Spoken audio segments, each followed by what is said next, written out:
Hi, this is Karthika from Sri சாய்மோனஸ் TNPSC academy. நம்ம சேனலில் வந்துட்டு தினம் ஒரு திருக்குறள் அப்படின்னு சொல்லிட்டு டெய்லி ஒரு திருக்குறள் வந்துட்டு வித் மீனிங்கோடு கொடுத்துட்ருக்கோம். சரியா?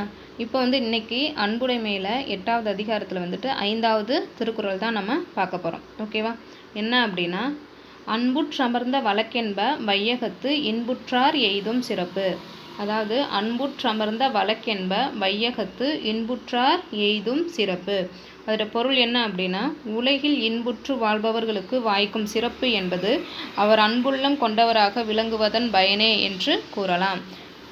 உலகத்தில் வந்துட்டு ஒருத்தர் வந்து ரொம்ப ஹாப்பியாக இருக்காங்க அப்படின்னா கண்டிப்பாக வந்துட்டு அவங்க வந்துட்டு எப்படி இருப்பாங்களாம், அவங்க மனசு வந்துட்டு அன்பு நிறைந்ததாக இருக்கும் அப்படின்னு சொல்லிட்டு திருவள்ளுவர் வந்து சொல்கிறாங்க. ஓகேவா? இன்னொரு தடவை சொல்கிறேன். உலகில் இன்புற்று வாழ்பவர்களுக்கு வாய்க்கும் சிறப்பு அவர் அன்புள்ளம் கொண்டவராக விளங்குவதன் பயனே என்று கூறலாம். ஓகேவா? இதுவரையில் நம்ம சேனல் வந்துட்டு 5 திருக்குறள் பார்த்துட்டோம். அதற்கான திருக்குறளும் பார்த்துட்டோம், அதற்கான பொருளும் பார்த்துட்டோம்.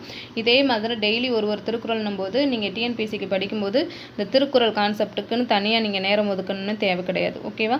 இதையவே டெய்லி படித்தாலே போதும். நான் எப்போவும் சொன்ன மாதிரி தான் நோட்டு போட்டு எழுதி வச்சுக்கோங்க. ஓகேவா?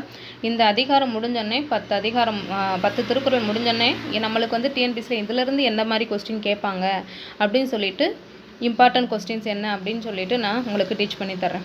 ஓகேவா? ஸோ இன்னொரு வரையில் நம்மளுக்கு 5 திருக்குறள் வந்துட்டு வித்து மீனிங்கோட கம்ப்ளீட் பண்ணிட்டோம். ஓகேப்பா? Okay, thank you. This is Karthika from TNPSC academy. Thank you.